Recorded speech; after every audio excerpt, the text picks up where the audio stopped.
ആരോഗ്യരംഗം തിരുത്തുമോ? Super prime ടൈമിലേക്ക് എല്ലാ പ്രേക്ഷകർക്കും സ്വാഗതം. നമ്മളോടൊപ്പം CPM-ൽ നിന്ന് ശ്രീ എച്ച് സലാം MLA, കോൺഗ്രസിൽ നിന്ന് ശ്രീ M ലിജു, BJP-യിൽ നിന്ന് ശ്രീ B ഗോപാലകൃഷ്ണൻ എന്നിവരാണ് തത്സമയം ചർച്ചയിൽ ചേരുന്നത്. ശ്രീ M ലിജു, നമ്മുടെ ആരോഗ്യരംഗവുമായി ബന്ധപ്പെട്ട സ്ഥാപനങ്ങൾക്ക്, നമ്മുടെ ആരോഗ്യരംഗത്തിന്, നമ്മുടെ പൊതു സംവിധാനങ്ങൾക്ക്, നമ്മുടെ പൊതു സൗകര്യങ്ങൾക്കൊക്കെ ധാരാളം പരിമിതികളുണ്ട്. നമ്മൾ പരമാവധി നമ്മുടെ ജീവിത നിലവാരം ഉയർത്താനും സാമൂഹ്യ ആരോഗ്യ രംഗത്തിന് വലിയ തോതിൽ സംഭാവന നൽകാനും ശ്രമിക്കുന്ന ഒരു സമൂഹം തന്നെയാണ്. അതിലൊന്നും സംശയമില്ല. നമ്മളുടെ ക്വാളിറ്റി ഇൻഡെക്സുകളെല്ലാം വളരെ മികച്ചതാണ്, മെച്ചപ്പെട്ടതാണ് എന്ന കാര്യത്തിലൊന്നും നമുക്ക് സംശയമില്ല. പക്ഷെ നമുക്ക് പരിമിതികളുണ്ട്. അത് പണത്തിൻ്റെതായ പരിമിതികളുണ്ട്, നമുക്ക് വിഭവങ്ങളുടേതായ പരിമിതികളുണ്ട്, അങ്ങനെ പലതുമുണ്ട്. നമ്മൾക്ക് പക്ഷേ പറയാൻ കഴിയുന്ന ഒന്നുണ്ട്. നമ്മൾക്ക് ഒരു വീഴ്ച വരികയാണെങ്കിൽ, ഒരു പ്രശ്നമുണ്ടാവുകയാണെങ്കിൽ അത് തിരുത്തും എന്ന നിലപാട് സ്വീകരിക്കാം. പക്ഷെ അതിന് പ്രാഥമികമായി വേണ്ടത് നമുക്കൊരു വീഴ്ച പറ്റിയിട്ടുണ്ട്, അല്ലെങ്കിൽ നമുക്ക് പരിമിതികളുണ്ട് എന്ന് അംഗീകരിക്കൽ കൂടിയാണ് എന്ന് തോന്നുന്നു. ആരോഗ്യരംഗത്തെ തിരുത്തിന് ആദ്യം വേണ്ടത് അവിടെയുള്ള പരിമിതികൾ അംഗീകരിക്കുക എന്നതുകൂടിയാണെന്ന് തോന്നുന്നു. തീർച്ചയായും മാധു പറഞ്ഞതിനകത്ത് വളരെ കൃത്യമായ വസ്തുതകളുണ്ട്. ഒന്ന്, ആരോഗ്യരംഗത്തെ സൂചികകൾ. നമുക്കറിയാം, സ്വാതന്ത്ര്യപ്രാപ്തിക്ക് മുമ്പ് തന്നെ, ഒരു ഐക്യ കേരളം രൂപപ്പെടുന്നതിന് മുമ്പ് തന്നെ തിരുക്കൊച്ചി പ്രദേശത്തും ഒക്കെ തന്നെ ആരോഗ്യ സൂചികകളിൽ വലിയ മുന്നേറ്റം നമുക്ക് കേരള സമൂഹത്തിന്, മലയാളി സമൂഹത്തിന് നേടാൻ സാധിച്ചിട്ടുണ്ട്. അപ്പോൾ ചരിത്രം പരിശോധിച്ച് കഴിഞ്ഞാൽ വാക്സിനേഷൻ്റെയൊക്കെ തന്നെ ആദ്യ ഘട്ടങ്ങൾ നമ്മുടെ പ്രദേശത്താണ് ഉണ്ടായത്. തിരുവിതാംകൂർ രാജവംശത്തിൻ്റെയൊക്കെ ഭരണകാലഘട്ടത്തിൽ 1813 തന്നെ വാക്സിനേഷൻ ഇടപാടുകൾ നമ്മുടെ നാട്ടിൽ നടന്നിട്ടുണ്ട്. അപ്പോൾ അതുകൊണ്ട് ആരോഗ്യ സൂചികകളിലെ ഒരു ഉയർച്ച എന്നത് ഒരു സമീപകാല പ്രതിഭാസമല്ല. അത് വർഷങ്ങളായി ശിശു നിരക്കുകളിലും അല്ലെങ്കിൽ ശിശുമരണ നിരക്കിലുമൊക്കെ തന്നെ വലിയ പുരോഗതി നമുക്ക് നേരിടാൻ സാധിച്ചിട്ടുള്ള കാര്യമാണ്. കഴിഞ്ഞ ദിവസം ആരോഗ്യമന്ത്രി ഒരു വലിയ പൂജ്യമാണ് എന്ന് രമേശ് ചെന്നിത്തല പറയുകയുണ്ടായി. UDF-ന്റെ കാലത്തെ പൂജ്യവും LDF-ന്റെ കാലത്തെ നേട്ടങ്ങളും എന്ന് പറഞ്ഞുകൊണ്ട് ഏതാണ്ട് 2 പോസ്റ്റുകളോളം ആരോഗ്യമന്ത്രി ആ സമയത്ത് ഇടുകയും ചെയ്തു ഫേസ്ബുക്കിൽ. അതിൽ UDF-ന്റെ കാലത്ത് എന്താണ് ഉണ്ടായിരുന്നത്, അവിടെ നിന്ന് LDF-ന്റെ കാലത്തേക്ക് എങ്ങനെയാണ് മുന്നോട്ട് പോക്കുണ്ടായത്, ആ സമയത്തെ ഇൻഫന്റ് മോർട്ടാലിറ്റി റേറ്റ് എങ്ങനെയാണ്, മാതൃമരണ നിരക്ക് എങ്ങനെയാണ്, നമ്മളുടെ PHS-കളുടെ എണ്ണം എങ്ങനെയാണ്, അങ്ങനെയുള്ള കാര്യങ്ങളെല്ലാം ചൂണ്ടിക്കാണിച്ചുകൊണ്ട് പലതും UDF-ന്റെ കാലത്ത് പൂജ്യമായിരുന്നു, ഇപ്പോൾ നമ്മൾ നേടിയിരിക്കുന്നത് എത്രയാണ് എന്ന് നോക്കൂ എന്ന രീതിയിലാണ് പോസ്റ്റർ വന്നിരിക്കുന്നത്. അപ്പം അങ്ങ് പക്ഷേ പറഞ്ഞത് ക്രമാനുഗതമായ ഒരു വളർച്ചയാണ് അതിലുണ്ടായത് എന്നുള്ളതാണ്. അപ്പോൾ അവകാശബോധങ്ങളെ UDF എങ്ങനെയാണ് കാണുന്നത്? ഒന്ന്, ആ പോസ്റ്റിനെ ബേസ് ചെയ്ത് തന്നെ സംസാരിച്ച് തുടങ്ങാം.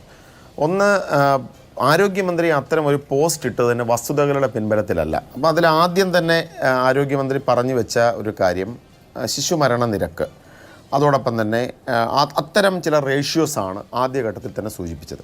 പക്ഷേ സ്വാഭാവികമായിട്ടും ചെയ്യേണ്ടുന്ന കാര്യം എന്താണ്? അതിനകത്തൊരു സോഴ്സ് സൂചിപ്പിക്കണം. എന്താണ് ഇതുമായി ബന്ധപ്പെട്ട സോഴ്സ്, എന്താണ് ഈ സ്റ്റാറ്റിസ്റ്റിക്സ് എവിടെ നിന്ന് ലഭിച്ചു എന്നുള്ള കാര്യം, അതൊന്നാമത്തെ കാര്യം. പക്ഷേ ഞാൻ അതിനെ തള്ളിക്കളയുന്നില്ല. കാരണം നേരത്തെ സംസാരിച്ചതുപോലെ ഐക്യ കേരളത്തിന് മുമ്പ് തന്നെ, സ്വാതന്ത്ര്യപ്രാപ്തിക്ക് മുമ്പ് തന്നെ നമ്മുടെ ഇത്തരം റേഷ്യോസ് നമ്മൾ ആ ഘട്ടങ്ങളിൽ മറ്റ് ഇന്ത്യൻ സംസ്ഥാനങ്ങളെക്കാൾ മുന്നോട്ട് വന്നിട്ടുണ്ട്. പക്ഷേ നമുക്ക് സമീപകാല കാര്യങ്ങൾ പരിശോധിച്ച് കഴിഞ്ഞാൽ നമ്മളിൽ നിന്നും വളരെയധികം പിന്നോക്കം നിന്ന മറ്റ് സംസ്ഥാനങ്ങൾ ഈ മേഖലയിൽ വലിയ പുരോഗതി നേടിയിട്ടുള്ളപ്പോൾ കേരളത്തിന് അതനുസരിച്ചുള്ള പുരോഗതി നേടാൻ സാധിച്ചിട്ടില്ല എന്നൊരു വസ്തുതയാണ്. അപ്പോൾ ഒന്നാമത്തെ പോയിൻ്റ് അതാണ്. ഇത്തരത്തിലുള്ള പുരോഗതിയിൽ ഇതുമായി ബന്ധപ്പെട്ടിരിക്കുന്ന കാര്യങ്ങളിൽ ഒന്ന്, സോഴ്സ് സൂചിപ്പിക്കുക എന്നൊരു കാര്യം ആരോഗ്യമന്ത്രി ചെയ്തില്ല. 2, ഇത് വർഷങ്ങളായി കേരള സമൂഹത്തിൽ പുരോഗതി ഉണ്ടായിരിക്കുന്ന ചില മേഖലകളാണ്. ഇപ്പോൾ സീറോ കണക്കുകൾ, അത് തന്നെ ഏറ്റവും ഒരു ബാലിശമായ ഒരു കണക്കാണ് ആരോഗ്യമന്ത്രി സൂചിപ്പിച്ചത്. പ്രാഥമിക ആരോഗ്യ കേന്ദ്രങ്ങളുടെ പേര് കുടുംബാരോഗ്യ കേന്ദ്രങ്ങൾ എന്ന രീതിയിൽ മാറ്റി.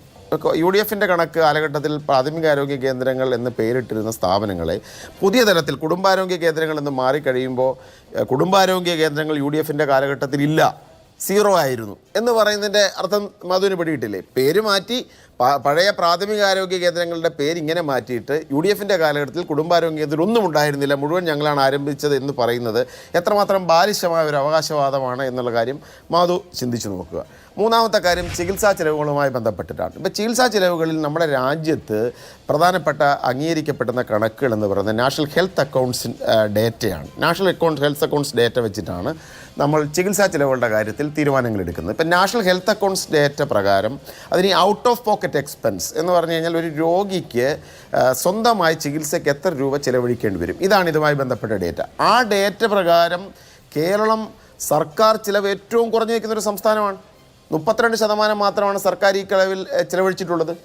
മുൻപ് UDF സർക്കാരിൻ്റെ കാലഘട്ടത്തിൽ 5419 രൂപയായിരുന്നു ഒരു രോഗിയുടെ കയ്യിൽ നിന്നും ഔട്ട് ഓഫ് പോക്കറ്റ് എക്സ്പെൻസായി പോയിരുന്നെങ്കിൽ ഏറ്റവും പുതിയ നാഷണൽ ഹെൽത്ത് അക്കൗണ്ട്സ് ഡേറ്റ പ്രകാരം 7889 രൂപയാണ് ഒരു രോഗിയുടെ കയ്യിൽ നിന്നും ചിലവഴിക്കപ്പെടുന്നത്. അതിൽ ആ ഒരു റേഷ്യോ നോക്കിക്കഴിഞ്ഞാൽ ഇന്ത്യൻ സംസ്ഥാനങ്ങളിൽ ഉത്തർപ്രദേശ് മാത്രമാണ് കേരളത്തിൻ്റെ പിന്നിലുള്ളത്.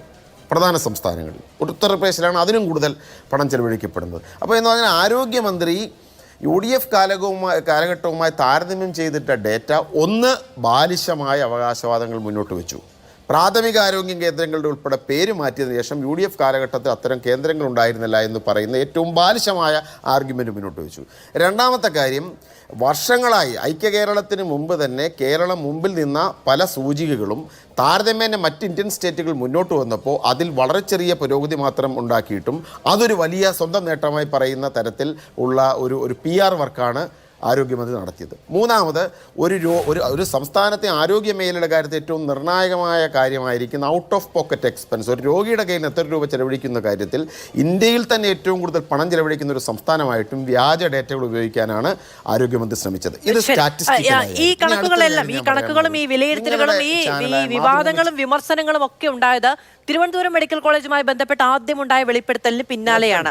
അതേ തുടർന്നാണ് ഈ വിമർശനങ്ങളൊക്കെ ഉണ്ടാകുന്നത്.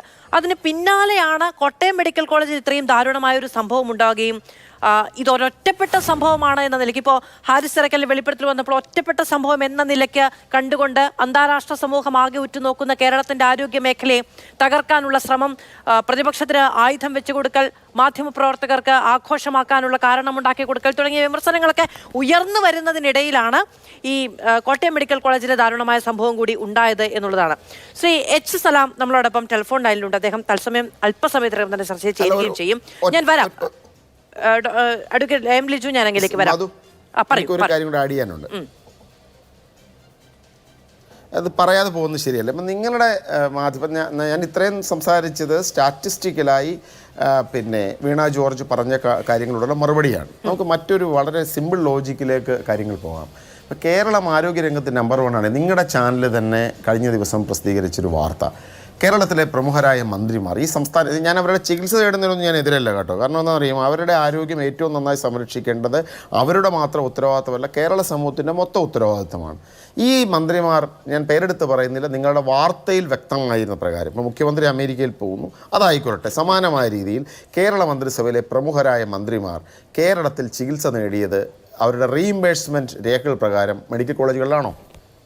കേരളത്തിലെ സുപ്രധാന മന്ത്രിമാർ, ഞാൻ അവരുടെ പേരെടുത്ത് പറഞ്ഞ് അപമാനിക്കാൻ ആഗ്രഹിക്കുന്നില്ല, അവരെല്ലാവരും അവരുടെ കുടുംബാംഗങ്ങളും ചികിത്സ നേടിയത് കേരളത്തിലെ പ്രമുഖമായിരിക്കുന്ന സ്വകാര്യ ആശുപത്രികളിലാണ്. കേരളം ആരോഗ്യരംഗത്ത് നമ്പർ 1 ആണെങ്കിൽ ഇവർക്കൊക്കെ മെഡിക്കൽ കോളേജ് ചികിത്സിച്ചാൽ പോരെ? അപ്പോൾ അതൊരു PR എക്സസൈസ് മാത്രമാണ്. കേരളത്തിൽ സാധാരണക്കാരായ മനുഷ്യർക്ക് മാത്രമാണ് ഈ മെഡിക്കൽ കോളേജിൽ മോശമാണെന്ന അഭിപ്രായം എനിക്കില്ല കേട്ടോ. മികച്ച ഡോക്ടർമാർ കേരളത്തിലുണ്ട്. പക്ഷേ അവർക്ക് ആവശ്യമായ ഇൻഫ്രാസ്ട്രക്ചർ ഉയർത്തുവാൻ എന്നതുകൊണ്ട് ആദ്യഘട്ടമായതുകൊണ്ട് ഞാൻ അങ്ങേലേക്ക് വന്നാണെന്ന് പറയണേ. ശ്രീ H. സലാം, അങ്ങേക്ക് കേൾക്കാമോ? സലാം, നമ്മുടെ ആരോഗ്യരംഗത്ത്, ആരോഗ്യ മേഖലയിൽ, നമ്മുടെ പല മേഖലകളിൽ നമുക്ക് മുന്നോട്ട് പോകാൻ ഏറെയുണ്ട് എന്നത് വ്യക്തമാണ്. നമുക്ക് പല പരിമിതികളുമുണ്ട്. നമുക്കത് ഒരു മനസ്സോടുകൂടി നിന്ന് മാത്രം മുന്നോട്ട് പോകേണ്ട ഒന്നാണ്. ഇന്നലെ ഇപ്പോൾ ചാണ്ടി ഉമ്മൻ ചർച്ചയിൽ പങ്കെടുത്തപ്പോൾ അദ്ദേഹം പറഞ്ഞ ഒരു കാര്യം, എല്ലാ പിന്തുണയും ഞങ്ങൾ നൽകാൻ തയ്യാറാണ്, ഈ വികസനത്തിന് പാതയിലേക്ക് പോവുകയാണ് എങ്കിൽ എന്നുള്ളതാണ്. ആ നിലയ്ക്ക് ഒരു മുന്നോട്ട് പോക്ക് നമുക്ക് ആവശ്യമാണ്. നമുക്ക് ചില പ്രശ്നങ്ങളുണ്ട് എന്ന് ചൂണ്ടിക്കാണിക്കുന്ന സംഭവങ്ങൾ ഒന്നിന് പിന്നാലെ ഒന്നായി ഉണ്ടാവുകയും ചെയ്യുന്ന സാഹചര്യമുണ്ട്. പക്ഷേ ഇപ്പോൾ ശ്രീ M. ലിജു ചൂണ്ടിക്കാണിച്ചതുപോലെ നമ്മുടെ ആരോഗ്യരംഗം ഒന്നാമതാണ് എന്ന് നിർബന്ധ ബുദ്ധിയോടുകൂടി നമ്മൾ പറയുകയാണെങ്കിൽ, അല്ലെങ്കിൽ ഏറ്റവും മെച്ചപ്പെട്ടതാണ്, ലോകം മുഴുവൻ ഉറ്റുനോക്കുന്നതാണ് എന്ന് നമ്മൾ പറയുകയാണെങ്കിൽ, എന്തുകൊണ്ടാണ് നമ്മുടെ മന്ത്രിമാർക്ക് പോലും അവരുടെ ചികിത്സയുമായി ബന്ധപ്പെട്ട് സ്വകാര്യ മേഖലയെ ആശ്രയിക്കുന്നതിന് പകരം ഏറ്റവും മെച്ചപ്പെട്ട ചികിത്സാ സൗകര്യമുള്ള നമ്മുടെ പബ്ലിക് മേഖലയെ ആശ്രയിക്കാൻ കഴിയാത്തത് എന്ന് ചോദിക്കുന്നുണ്ട് പ്രതിപക്ഷം. അതിനൊപ്പം തന്നെ നമ്മൾ ഈ നമ്മുടെ പരിമിതികൾ കാണാതെ എല്ലാം പെർഫെക്റ്റ് ആണ് എന്ന് പറഞ്ഞു വെക്കാനുള്ള ഒരു ശ്രമം കൂടി നടത്തുന്നുണ്ടോ? എന്നിട്ട് ഞാനത് ഈ ചർച്ചയുടെ ഭാഗങ്ങളൊന്നും കേട്ടില്ല, കേൾക്കാൻ പറ്റിയില്ല. ഇപ്പോഴാണ് എന്നെ കണക്ട് ചെയ്തത്. അപ്പോ ലിജു എന്തൊക്കെയാണ് സംസാരിച്ചത്, അല്ലെ ഗോപാലകൃഷ്ണൻ അദ്ദേഹം സംസാരിച്ചതൊന്നും കേട്ടില്ല. മാധു പറഞ്ഞത് എനിക്ക് കേൾക്കാൻ പറ്റിയിട്ടില്ല. അപ്പൊ അതുകൊണ്ട് അവർ പറഞ്ഞതിന്റെ പ്രേക്ഷകർ അവർ പറഞ്ഞ് കേട്ടു.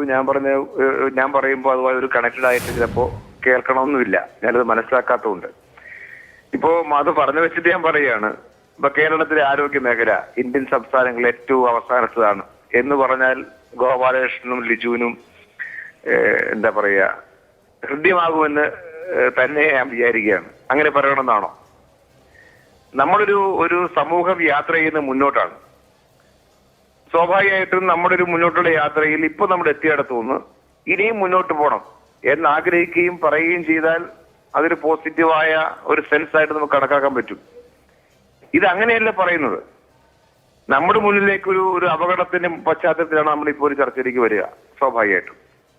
അല്ലെങ്കിൽ ഹോസ്പിറ്റലിലെ ഏതെങ്കിലും നേരത്തെ ഒരു ട്രിവാൻഡ്രം മെഡിക്കൽ കോളേജിൽ ഉണ്ടായ ഒരു സംഭവം, അതിന്റെ തുടർന്നുള്ള ചർച്ച, ഈ ഒന്നോ രണ്ടോ സംഭവങ്ങൾ വരുമ്പോൾ ആ സംഭവത്തെ മുൻനിർത്തിയിട്ട് നമ്മുടെ ഒരു ആരോഗ്യ മേഖല മൊത്തം ഇങ്ങനെ ഒരു ചില്ലുകൊട്ടാലം തകർന്നു പോയ പോലെ പോയിരിക്കുകയാണ് എന്ന നിലയിലേക്കുള്ളൊരു വാദഗതി ഈ സമൂഹത്തിലേക്ക് ഉയർത്തിയാൽ അതിന്റെ ഗുണം ആർക്കാണ് എന്ന കാര്യം പ്രതിപക്ഷം ആലോചിക്കേണ്ട കാര്യമാണ്. പ്രതിപക്ഷത്തോട് ഏത് പാർട്ടിയാണെങ്കിലും എല്ലാ പാർട്ടികളും ആലോചിക്കേണ്ട കാര്യം ആർക്കാണ് ഗുണം, ആർക്കാണ് ശ്രേഷ്ഠലാം അതിന്റെ ഗുണം? അങ്ങനെ നമ്മുടെ ആരോഗ്യ മേഖലയിൽ പരിമിതികളുണ്ട് എന്ന് ചൂണ്ടിക്കാണിച്ചാൽ അതിന്റെ ഗുണം ആർക്കാണ് എന്നാണ് അങ്ങ് വിചാരിക്കുന്നത്? ഇന്ന് കേരളത്തിലെ UDF-ഉം ഒരു പരിധിവരേക്കും BJP-യും ചെയ്യുന്ന ഇപ്പോഴത്തെ ക്യാമ്പയിനിങ്ങിൽ ഉണ്ടായൊരു സംഭവത്തിന്റെ ശരിതെറ്റുകൾ ഇങ്ങനെ വേർതിരിക്കാൻ പറ്റുന്ന പോലെ ഒരു ഭംഗിയായ ചർച്ചയാണോ മാധു സംഘടിപ്പിക്കുന്നത്? അല്ലല്ലോ. ഒരു സംവിധാനത്തെ പൂർണ്ണമായി തകർത്ത് കളയുമെന്ന നിലയിലേക്കുള്ള ഒരു നിലയല്ലേ ചെയ്തുകൊണ്ടിരിക്കുക. ഇപ്പോ കോട്ടയം മെഡിക്കൽ കോളേജിൽ അവിടുത്തെ ഒരു കെട്ടിടവുമായി ബന്ധപ്പെട്ട പ്രശ്നം ചർച്ച നടത്തുമ്പോൾ ഞാൻ ചോദിക്കുന്നത്, അതേ മെഡിക്കൽ കോളേജിൽ ഇപ്പൊ പെട്ടെന്ന് ഷിഫ്റ്റ് ചെയ്യാൻ പറ്റുന്ന പാകത്തിൽ കോടികൾ മുടക്കിയുള്ള ഒരു സംവിധാനം രൂപപ്പെട്ടിരുന്നു എന്ന കാര്യം നിഷേധിക്കാൻ പറ്റുമോ? 280 കോടിയാണ് അവിടെ പൂർത്തീകരിക്കപ്പെട്ട വികസന പദ്ധതികളുടെ കണക്ക് നോക്കിയാൽ. അത് ലൈവായി നിൽക്കുകയാണ്. നമ്മുടെ കൺമുന്നിൽ മായ്ക്കാൻ പറ്റാത്ത ഒന്നായിട്ടിങ്ങനെ നിൽക്കില്ലേ അവിടെ. കേരളത്തിലെ ആശുപത്രികളിലെ ചികിത്സാ സംവിധാനത്തിന്റെ കണക്ക് ഇതെല്ലാം പറയുമ്പോൾ ഇവരെല്ലാം പ്രയോഗിക്കുന്ന ഒരു വേർഡുണ്ട്, PR വർക്കാണെന്നാണ് പറഞ്ഞുകൊണ്ടിരിക്കുന്നത്. ഞാനും ലിജുവും ആലപ്പുഴ ജില്ലക്കാരാണ്. നമ്മുടെ ഒരു സിസ്റ്റത്തിൽ കുറവുകളൊക്കെ ഉണ്ടാകാം ലിജു, ഞാൻ സമ്മതിക്കുന്നു. എവിടെയെങ്കിലും കുറവുകൾ ഉണ്ടാകാം. നമ്മുടെ ജില്ല നമ്മൾ നോക്ക്. വടക്കേ അറ്റത്തിപ്പോ അരൂർ മണ്ഡലത്തോട് നോക്കൂ ലിജു. തുറവൂർ താലൂക്ക് ആശുപത്രി, ചേർത്തല താലൂക്ക് ആശുപത്രി, ആലപ്പുഴ ജനറൽ ആശുപത്രി, Vandanam medical college, Kayamkulam government ആശുപത്രി, മാവേലിക്കര ജില്ലാ ആശുപത്രി, ചെങ്ങന്നൂർ ജില്ലാ ആശുപത്രി, കുട്ടനാട് പുളിങ്കുന്ന് ജില്ലാ ആശുപത്രി. അതിൽ 2 സ്ഥലത്ത് മാത്രമേ നിർമ്മാണം തുടങ്ങാനുള്ളൂ. ബാക്കി ഞാൻ ഈ എണ്ണി പറഞ്ഞ എല്ലാ ആശുപത്രികളിലും കിഫ്ബിയിലെ പൈസ ഉൾപ്പെടെ ഉപയോഗിച്ചിട്ട് കോടിക്കണക്കിന് രൂപയാണ് ഉപയോഗിച്ചിട്ട് നിർമ്മാണം പൂർത്തീകരിച്ചു. ചിലത് ഉദ്ഘാടനം ചെയ്തു. ആലപ്പുഴ ജനറൽ ആശുപത്രി മുഖ്യമന്ത്രി ഉദ്ഘാടനം ചെയ്തു. എത്ര കോടിയാണെന്നറിയോ? 117 കോടി ആലപ്പുഴ നഗരത്തിൽ, എന്റെ മണ്ഡലത്തിലാണ്.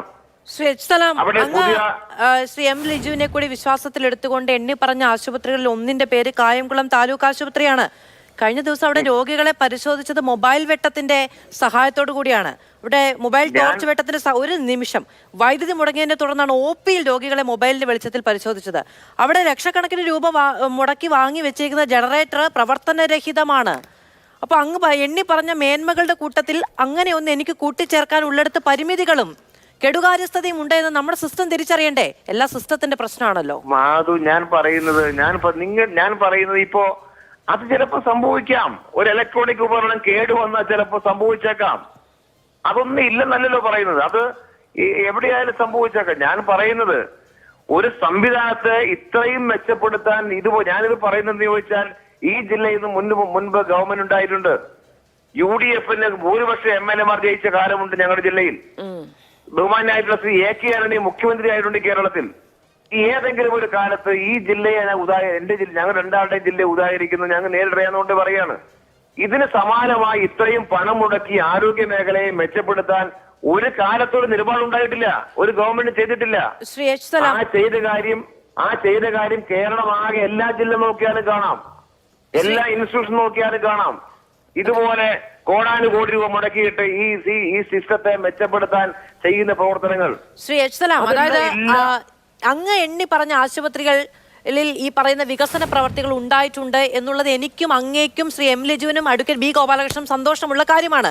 പക്ഷെ അങ്ങ് പറഞ്ഞതിന്റെ എണ്ണത്തിൽ, ഒരു മിനിറ്റ്, അങ്ങ് പറഞ്ഞതിന്റെ എണ്ണത്തിൽ ഞാൻ ഈ പറയുന്ന കായംകുളം താലൂക്ക് ആശുപത്രിയുമായി ബന്ധപ്പെട്ട് കഴിഞ്ഞ ദിവസം നാട്ടുകാർ മുഴുവൻ കണ്ട ഒരു സംഭവം എടുത്തു പറയുമ്പോൾ അങ്ങ് പറയുന്നു അവിടെ അങ്ങനെ ഉണ്ടാകാം, ഒരു ഇലക്ട്രോണിക് ഉപകരണം കേടുവരാം.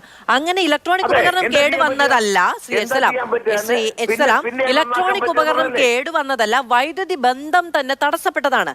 അങ്ങനെ വൈദ്യുതി ബന്ധം ആശുപത്രികളിൽ തടസ്സപ്പെടാം എന്നുള്ള ഇടത്താണ് സാധാരണഗതിയിൽ ഞങ്ങൾ ആങ്കർമാർക്കാണ് ഈ ചീത്തപ്പേരുള്ളത്, പറഞ്ഞ് അവസാനിപ്പിക്കാൻ സമ്മതിക്കില്ല എന്നുള്ളത്. ശ്രീ എച്ച് സലാം, അങ്ങ് ചീത്തപ്പേര് ഏറ്റെടുക്കല്ലേ?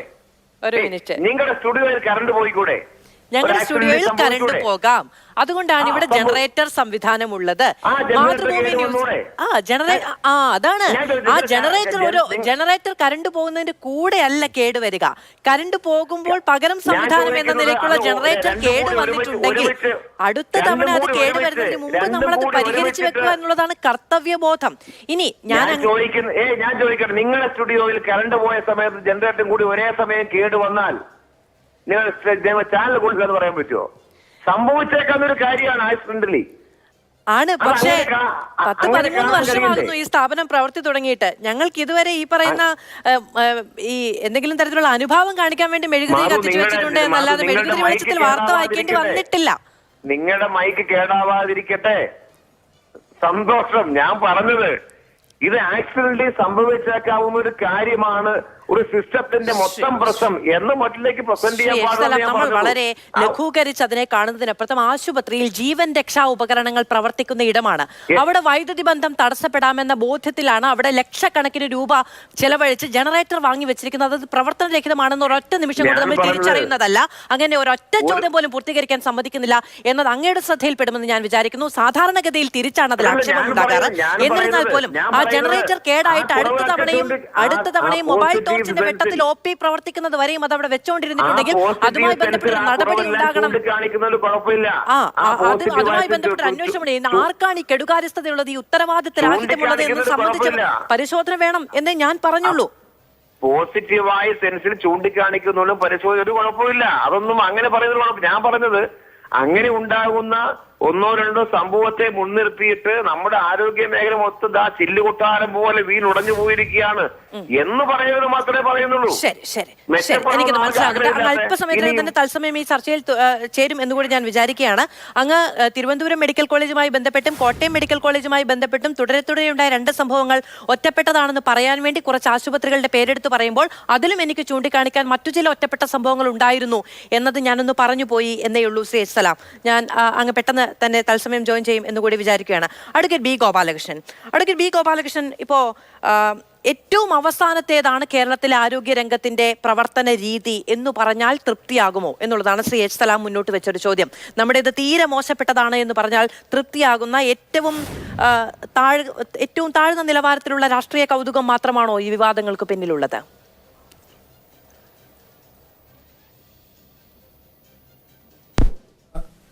ഒരു ആതുര മേഖല കേരളത്തിൽ പ്രവർത്തിക്കുന്നു എന്ന് പറയുന്നത് തന്നെ വാസ്തവത്തിൽ മലയാളിക്ക് അപമാനമാണ്.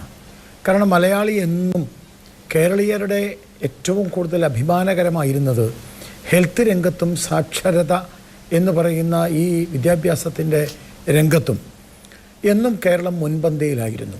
അത് 1957 മുൻപ് നേരത്തെ ലിജു സൂചിപ്പിച്ചതുപോലെ രാജാക്കന്മാരുടെ കാലഘട്ടം മുതൽ തന്നെ ഹെൽത്ത് രംഗത്ത്, ആരോഗ്യരംഗത്ത് നാം വളരെയേറെ മുന്നോട്ട് പോയിരുന്നു.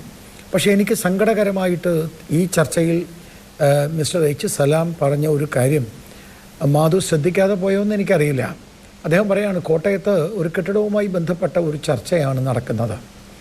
കോട്ടയത്ത് നടക്കുന്നത് ഒരു കെട്ടിടവുമായി ബന്ധപ്പെട്ട ചർച്ചയാണോ? അങ്ങനെയാണെന്നാണോ അദ്ദേഹം ചിന്തിക്കുന്നത്?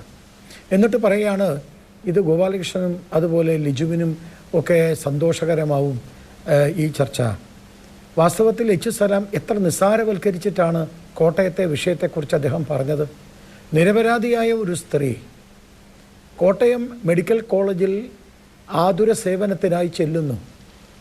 രാവിലെ തൊട്ട് വൈകുന്നേരം വരെ ആ സ്ത്രീ മരിക്കുന്ന, അതായത് അതിൻ്റെ കെട്ടിടം ഇടിഞ്ഞു വീഴുന്നതിന് മുൻപ് വരെ ഏതാണ്ട് 60ഓളം ആളുകൾ ആ കെട്ടിടത്തിൽ പ്രവേശിച്ചിരുന്നു, തിരിച്ചു പോയിരുന്നു എന്നാണ് വാർത്ത. അപ്പോൾ ആ കെട്ടിടത്തിൽ ഒരു സ്ത്രീ മരിച്ചാൽ അതത്ര നിസ്സാര. ഒരു സ്ത്രീ പോയിട്ട് ഒരു ജന്തുവിൻ്റെ ജീവൻ പോലും ഏറെ വിലപ്പെട്ടതാണ് നമുക്കെല്ലാവർക്കും. ഒരു സ്ത്രീ മരിച്ചിട്ട് ആ മനുഷ്യൻ പറഞ്ഞത്, എച്ച് സലാം എന്ന് പറയുന്ന MLA പറഞ്ഞത്, ഒരു കെട്ടിടത്തിൻ്റെ ചർച്ച, അതൊക്കെ ഇങ്ങനെയൊക്കെ പറയണോ? വാസ്തവത്തിൽ കോൺഗ്രസിനും BJPക്ക് മാത്രമല്ല, മാതൃഭൂമിയിൽ എഴുതി കാണിച്ചുകൊണ്ടിരിക്കുന്നത് എന്താ? മാതൃഭൂമിയിൽ എഴുതി കാണിച്ചുകൊണ്ടിരിക്കുന്നത് ഇടതുപക്ഷത്തിൻ്റെ പാർട്ടി ഏരിയ സെക്രട്ടറിമാരടക്കം വീണ ജോർജിനെതിരെ, ആരോഗ്യരംഗത്തെ തകർച്ചയ്ക്കെതിരെ രംഗത്ത് വന്നിരിക്കുന്നു എന്നാണ്. അങ്ങനെ വരുമ്പോഴാണ് ഈ ചർച്ച ചെയ്യപ്പെടുന്നത് എപ്പോഴാണെന്ന് പറയുക, വീണ ജോർജിന് പിന്തുണയുമായിട്ട് നാളെ വനിതകൾ രംഗത്തിറങ്ങുന്നു. CPIയുടെ നാണമില്ലേ ഇവർക്ക്? അങ്ങനെയാണോ ചെയ്യേണ്ടത്? പ്രശ്നമുണ്ടെങ്കിൽ പരിഹരിക്കണം. ആ പരിഹാരത്തിന് വേണ്ടിയിട്ടുള്ള ശ്രമം നടത്തണം. പരിഹരിക്കുന്നതിന് പകരം സ്വന്തം തടി രക്ഷിക്കാൻ അമേരിക്കയിലേക്കല്ലേ മുഖ്യമന്ത്രി പോയത്? പാവപ്പെട്ടവർ മെഡിക്കൽ കോളേജിയുടെ വരാന്തയിലും മെഡിക്കൽ കോളേജിയുടെ തിണ്ണയിലും മെഡിക്കൽ കോളേജിലെ മൂത്രപ്പുരയിലും എന്തെങ്കിലും ഒരു ആതുര സേവനത്തിന് വേണ്ടി ക്യൂ നിൽക്കുമ്പോൾ കേരളത്തിൻ്റെ മുഖ്യമന്ത്രി അമേരിക്ക പോയിരിക്കുകയാണ്. അപ്പൊ കേരളത്തിലെ മുഖ്യമന്ത്രി അമേരിക്കയിലേക്ക് പോയിരിക്കുന്നത് ആ ചികിത്സയുമായി ബന്ധപ്പെട്ട് അദ്ദേഹത്തിന്റെ അപ്പോയിന്റ്മെന്റ് എടുക്കുന്ന സമയത്ത് ഈ തരത്തിലുള്ള പ്രശ്നങ്ങൾ ഇവിടെ ഇല്ല. ഞാൻ അദ്ദേഹത്തിനെ പോയതിനെ അല്ല ഒരു മിനിറ്റ്, ഞാൻ അദ്ദേഹം പോയതിനെ ഞാൻ അധിക്ഷേപിക്കുകയല്ല. എൻ്റെ പോയിന്റ് അതല്ല. സമ്പന്നർ ക്യൂ നിൽക്കുകയാണ് മെഡിക്കൽ കോളേജുകളിൽ എന്നാണ് പറഞ്ഞത്. ഞാനൊരു കാര്യം ചോദിക്കട്ടെ, ചെറിയ കാര്യമാണെന്നാണല്ലോ പറഞ്ഞത്. കേന്ദ്ര ഗവൺമെൻറ്റിൻ്റെ സഹായത്തോടെ 120 കോടി രൂപയുടെ സഹായത്തോടെ കോഴിക്കോട് അത്യാഹിത വിഭാഗത്തിൻ്റെ ആ പ്രവർത്തനം, ICUവിൻ്റെ പ്രവർത്തനം, ആ പ്രവർത്തനം നടത്തുവാൻ വേണ്ടി പുതുക്കി പണിഞ്ഞ കെട്ടിടത്തിൽ തീപിടുത്തമുണ്ടായി. എത്ര മാസമായി അത് അടഞ്ഞു കിടക്കുന്നു? 2 മാസമാണ്. കാഷ്വാലിറ്റി പ്രവർത്തനം ഇനിയും തുടങ്ങിയിട്ടില്ല എന്ന് കഴിഞ്ഞ ദിവസം മാതൃഭൂമി റിപ്പോർട്ട് ചെയ്തതാണ്. റിപ്പോർട്ട് ചെയ്തതാണ്. ഞാൻ ഇനി ഒരു കാര്യം, വളരെ ഗൗരവമായ ഒരു കാര്യം ഞാൻ സൂചിപ്പിക്കട്ടെ. ഏതെങ്കിലും 1-2 കാര്യത്തെക്കുറിച്ചുള്ള ചർച്ചയാണോ? ഇന്നത്തെ ഒരു പ്രധാന പത്രം, ഞാൻ ആ പത്രത്തിൻ്റെ പേരൊന്നും നിങ്ങളുടെ ചർച്ചയിൽ പറയുന്നില്ല. ഇന്നത്തെ ഒരു പ്രധാനപ്പെട്ട പത്രം പറഞ്ഞിരിക്കുന്ന ആദ്യത്തെ അതിൻ്റെ പേജിൽ പറഞ്ഞിരിക്കുന്ന ഞെട്ടിപ്പിക്കുന്ന ഒരു യാഥാർത്ഥ്യമില്ലേ? 5 മാസം കൊണ്ട് തെരുവു നായകൾ കടിച്ചത് 1.65 ലക്ഷം ആളുകളെയാണ് കേരളത്തിൽ. ഇതെന്താ നിസ്സാര കാര്യമാണോ? കേരളത്തിലെ തെരുവു നായകൾ കടിച്ചത്, മരിച്ചത് 17 പേരാണ്. അവർക്ക് മരുന്ന് കിട്ടാതെ ആശുപത്രികളിൽ മരുന്ന് കിട്ടാതെ അലയുന്നവരുടെ ലിസ്റ്റ് അടക്കം കൊടുത്തിരിക്കുകയാണ്. ഞാൻ വളരെ ഗൗരവമായി നിങ്ങളോട് പറയുകയാണ്, കേന്ദ്ര ഗവൺമെൻറ്റുമായി ബന്ധപ്പെട്ട് നിരന്തരം കേന്ദ്രം സഹായിക്കുന്നില്ല എന്ന് പറഞ്ഞല്ലോ. കേന്ദ്ര ഗവൺമെൻറ്റുമായി ബന്ധപ്പെട്ട് ആയുഷ്മാൻ പദ്ധതി നടപ്പാക്കിയില്ലേ? കേരളത്തിലെ എത്രയോ ലക്ഷക്കണക്കിന് ആളുകൾക്ക് ഗുണകരമാവുന്ന ആയുഷ്മാൻ പദ്ധതി ഇന്ന് നടപ്പാക്കുന്ന ഇവർ കാരുണ്യമായിട്ടത് കണക്ട് ചെയ്തു. എനിക്ക് പേരുമാറ്റത്തെക്കുറിച്ച് ഞാൻ ഇപ്പോൾ സംസാരിക്കുന്നില്ല, കാരണം അതൊരു രാഷ്ട്രീയമായിട്ടുള്ള വിഷയമാണ്. പേര് മാറ്റട്ടെ, ആയുഷ്മാൻ ഭാരത് എന്ന് പറയില്ല, വേണ്ട. പക്ഷേ നിങ്ങൾ കാരുണ്യ പദ്ധതിയുമായി ബന്ധപ്പെട്ടില്ലേ? നിങ്ങൾ ആ കാരുണ്യ പദ്ധതിയുമായി ബന്ധപ്പെട്ടിട്ട് കൃത്യമായിട്ട് പണം കൊടുക്കാത്തതിൻ്റെ പേരിൽ എത്ര ആശുപത്രിയാണ് ഈ ആയുഷ്മാൻ ഭാരത് ഞങ്ങൾക്ക് വേണ്ട എന്ന് പറഞ്ഞ് ഒഴിവാക്കിയത് എന്നറിയോ? ഞാൻ വേണമെങ്കിൽ അതിൻ്റെ കണക്ക് നിങ്ങളുടെ മുമ്പിൽ വെക്കാം. ആ കണക്ക് വെക്കുമ്പോഴാണ് നിങ്ങൾ മനസ്സിലാക്കേണ്ടത് വളരെ കൃത്യമായിട്ട്. അല്ല, ഇതൊന്നും പറഞ്ഞോട്ടെ, ഇത് വളരെ ഗൗരവമായി ചിന്തിക്കേണ്ട കാര്യമല്ലേ? ഇന്ന് ആയുഷ്മാൻ ഭാരത് പദ്ധതി പ്രവർത്തിക്കുന്നില്ല, കാരുണ്യ പദ്ധതി പ്രവർത്തിക്കുന്നില്ല. നിലവിലുള്ള ആശുപത്രികൾ ഇന്ന് ഈ ആയുഷ്മാൻ പദ്ധതിയുമായി ബന്ധപ്പെട്ട് ഞങ്ങൾക്ക് ഇത് ചെയ്യാൻ താല്പര്യമില്ല എന്ന് വ്യക്തമാക്കിയിരിക്കുക. കേരളത്തിലെ 100 കണക്കിന് ആശുപത്രികൾ, എൻ്റെ കണക്കനുസരിച്ച് 172 ആശുപത്രികൾ കോഴിക്കോട് അതുപോലെ ആ മലബാർ ഭാഗത്ത് മാത്രമുള്ളത്. ഞങ്ങൾക്ക് ആയുഷ്മാൻ ഭാരതിൻ്റെ പദ്ധതിയുടെ പണം കിട്ടുന്നില്ല. ഞാൻ ഈ ആശുപത്രിയുമായി ബന്ധപ്പെട്ട് പ്രവർത്തിക്കുന്ന ആളാണെന്ന് മാധുവിന് അറിയാലോ, എൻ്റെ വീട്ടിലുണ്ട് ഡോക്ടറെന്ന് നിങ്ങൾക്കറിയാലോ.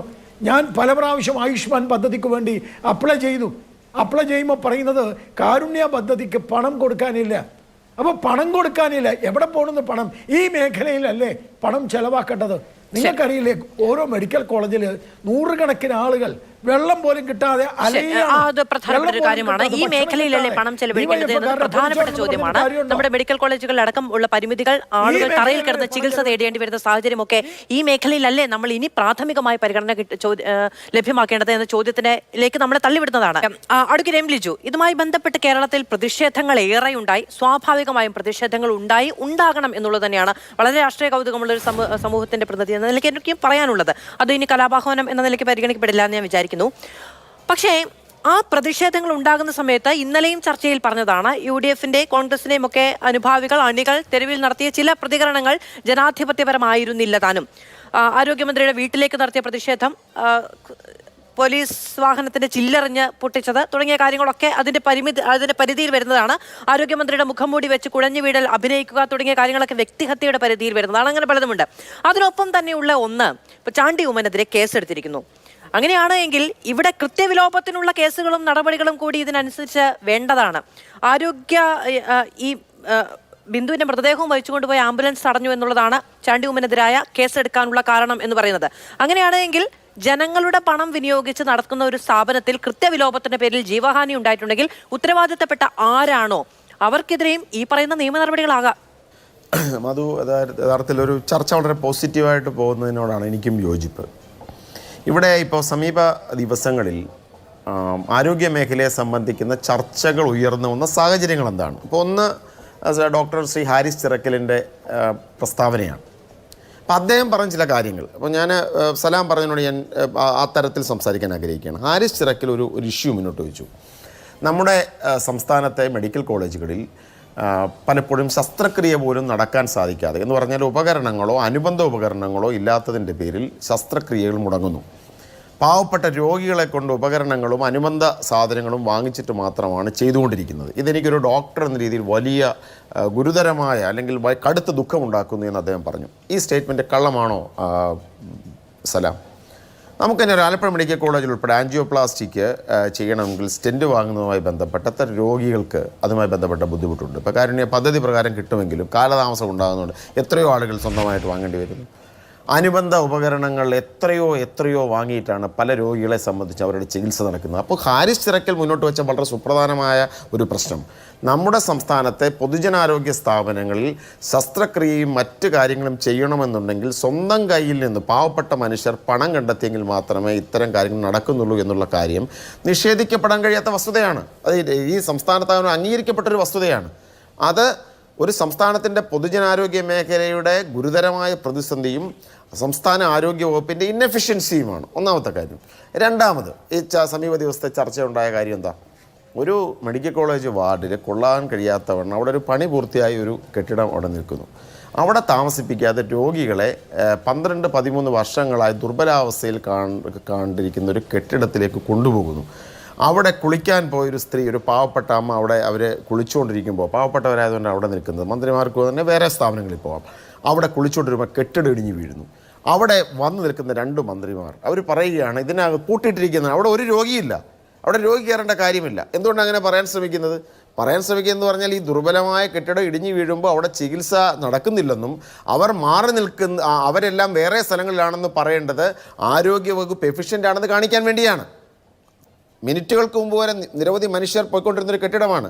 ആ അമ്മ അവിടെ മരണമടഞ്ഞു, ചതഞ്ഞ് മരിച്ചു കിടന്നു. ചിലപ്പോൾ കെട്ടിടം വീണപ്പോൾ തന്നെ മരിച്ചിട്ടുണ്ടാകാം. പക്ഷേ 2 മണിക്കൂർ കഴിഞ്ഞിട്ടാണ് രക്ഷാപ്രവർത്തനം നടക്കുന്നത്. അപ്പോൾ അവിടെ എന്താ കാണാൻ സാധിക്കുന്നത്?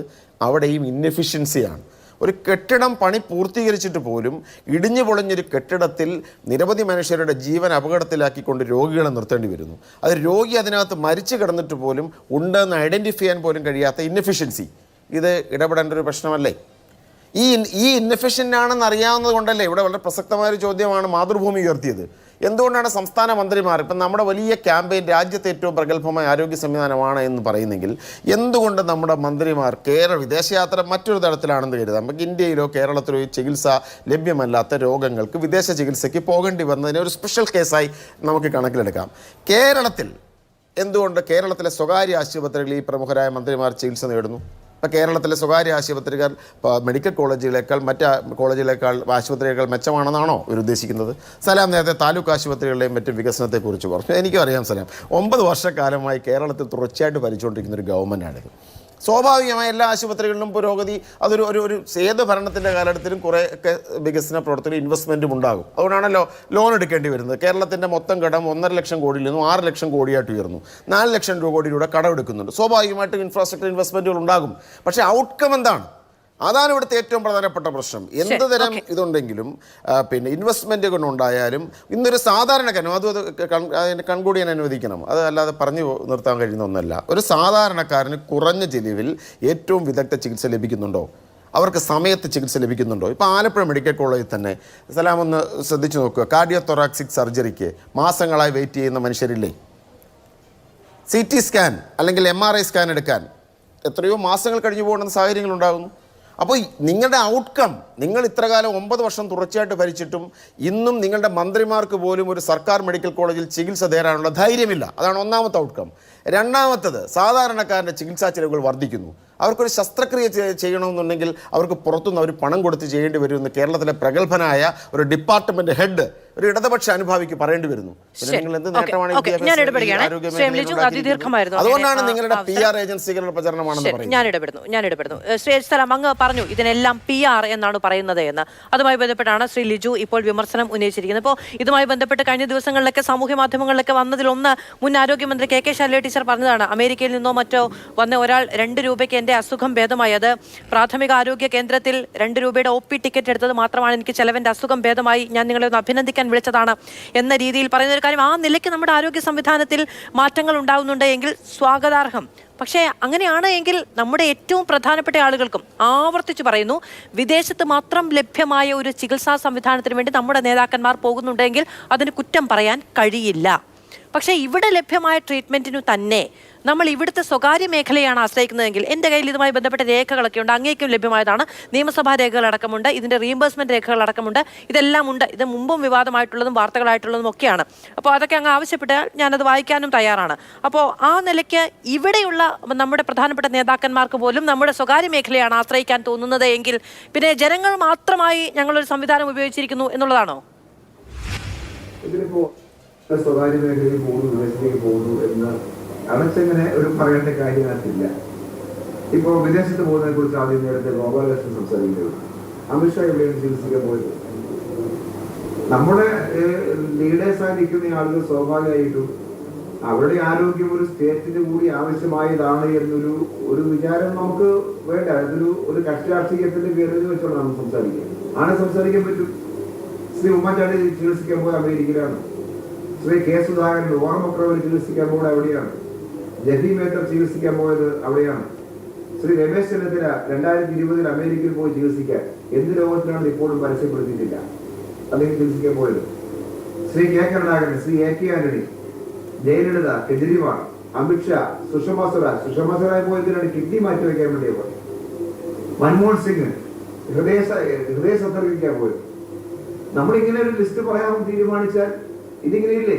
അതുകൊണ്ട് അങ്ങനെ പോകുന്നത് തെറ്റാണ് എന്ന് അല്ല ഞാൻ പറയുന്നത്. അങ്ങനെ നമ്മുടെ ഒരു രാജ്യത്തിന്, നമ്മുടെ സംസ്ഥാനങ്ങൾക്ക് ആവശ്യമായ നമ്മളെ ലീഡിക്കുന്ന നേതാക്കളായിട്ടുള്ള ആളുകൾ അവരുടെ ഒരു ആരോഗ്യം സ്വാഭാവികമായും പ്രൊട്ടക്ട് ചെയ്യുക എന്നുള്ളത് നമ്മുടെ ഒരു പൊതു കാര്യമായി തന്നെ കണക്കാക്കി എടുക്കേണ്ടതാണ്. അതിന് എവിടെയാണോ അതിന് ഏറ്റവും മികച്ച ചികിത്സ കിട്ടാൻ പറ്റുക അത് നേടണമെന്ന നിലയിൽ തന്നെ നമ്മൾ സ്വീകരിക്കട്ടെ.